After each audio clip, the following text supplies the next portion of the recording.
بسم اللہ الرحمن الرحیم الحمد للہ رب العالمین والصلاة والسلام علی سید الانبیاء والمرسلین وعلی آلہ وصحبہ اجمعین اما بعد فرض رسول اللہ صلی اللہ تعالی علیہ وسلم زکاة الفطر طہرۃ للصائم من اللغو والرفث وطعمة للمساكين من أداها قبل الصلاة فهي زكاة مقبولة ومن أداها بعد الصلاة فهي صدقة من الصدقات رواه أبو داود أو كما قال عليه الصلاة والسلام۔ محترم سامعین اکرام،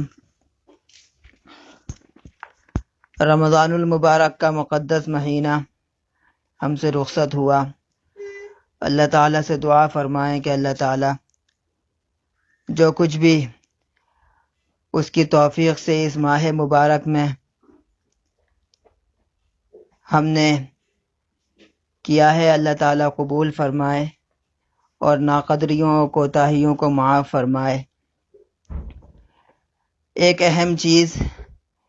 پیش نظر ہے جسے صدقہ فطر کہا جاتا ہے۔ روزے دار کتنا ہی اہتمام کے ساتھ روزہ رکھ لے، لیکن دوران روزہ کچھ نہ کچھ کوتاہی ہو ہی جاتی ہے۔ کھانے پینے اور روزہ توڑنے کی باتوں سے تو بچنا انسان کے لیے آسان ہوتا ہے، لیکن لغویات، فضول مصروفیات، نامناسب گفتگو، ان سے مکمل احتراز ہو نہیں پاتا۔ اس لیے اس طرح کی کوتاہی کی تلافی کے لیے شریعت مطہرہ میں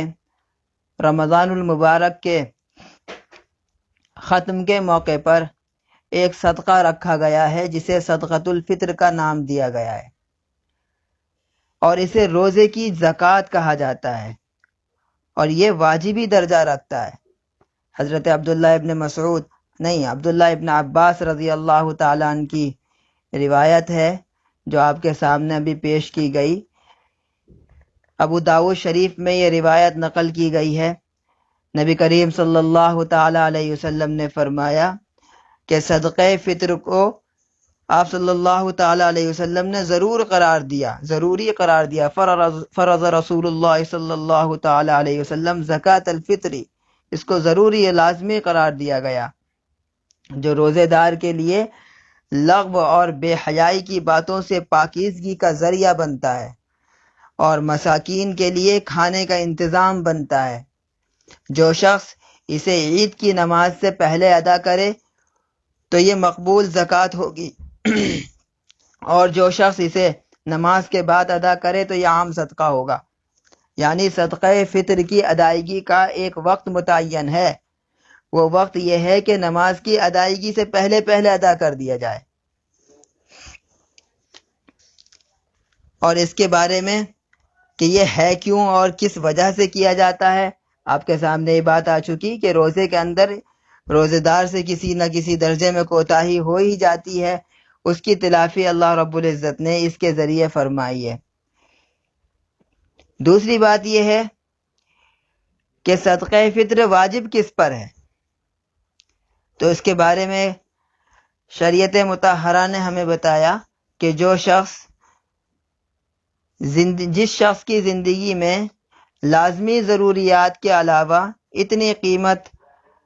اور یا اتنا مال موجود ہو اور وہ اس کا مالک ہو جس پر زکوٰۃ واجب ہو جاتی ہے، تو اس شخص پر عید الفطر کے دن صدقہ کرنا واجب ہوگا۔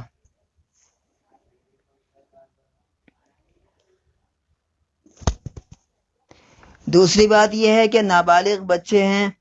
تو ان کے اوپر صدقہ فطر ہوگا کہ نہیں ہوگا، تو اس کے بارے میں لکھا ہے کہ جو نابالغ بچے خود کسی نصاب کے مالک نہ ہوں، ان کی طرف سے ان کے باپ پر صدقہ فطر نکالنا واجب ہے۔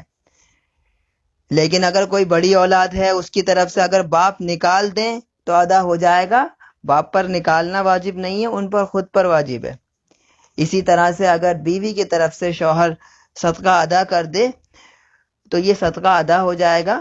لیکن اگر وہ ادا نہ کرے تو بیوی پر یہ الگ سے واجب ہے، اس کو اس کی ادائیگی کا انتظام کرنا چاہیے۔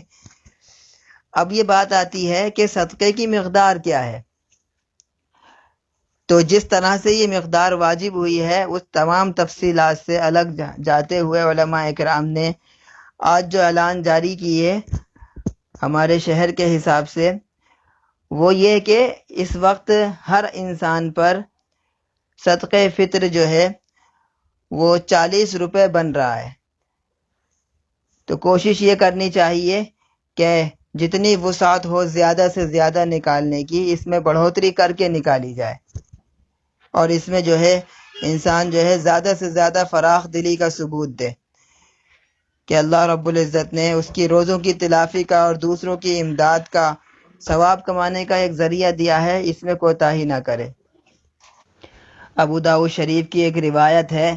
کہ حضرت عبداللہ ابن عباس رضی اللہ تعالی عنہما نے بصرہ میں خطبہ دیتے ہوئے ارشاد فرمایا کہ پیغمبر علیہ الصلاۃ والسلام نے 1 صاع کھجور یا جو یا آدھا صاع گیہوں کا صدقہ ضروری قرار دیا ہے، جو ہر آزاد، غلام، مرد، عورت، چھوٹے اور بڑے سب پر لازم ہے۔ لیکن جب حضرت علی رضی اللہ تعالیٰ عنہ وہاں تشریف لائے اور یہ دیکھا کہ گیہوں کا بازاری بھاؤ جو ہے وہ سستا ہے، تو آپ نے ارشاد فرمایا کہ اللہ تعالیٰ نے تمہارے اوپر وسعت فرمائی ہے، اس لیے اگر تم صدقہ فطر ہر چیز کا 1 صاع کے حساب سے نکالو تو یہ زیادہ بہتر ہوگا۔ اس سے یہ معلوم ہوا کہ وسعت رکھنے والے حضرات کو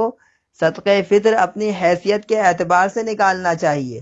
صاحب حیثیت لوگ اس بارے میں ذرا توجہ دیں کہ وہ صدقہ فطر عام مقدار میں نہ نکالیں، 40 روپے نکال رہے ہیں، بلکہ 100 روپے دیں، 200 روپے دیں، جتنی ان کی وسعت ہو اتنا دیں۔ اللہ رب العزت اس کے ذریعے ان کے مالوں میں، ان کے نصیب میں، ان کے رزق میں بے پناہ اضافہ فرمائے گا۔ اس میں تردد نہیں ہونا چاہیے۔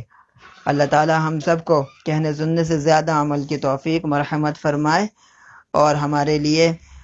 ماہ مبارک کو اور اس تہوار کو برکتوں کا اور تمام عالم کے لیے امن و امان کا اور شفا کا ذریعہ بنائے۔ وآخر دعوانا الحمد للہ رب العالمین۔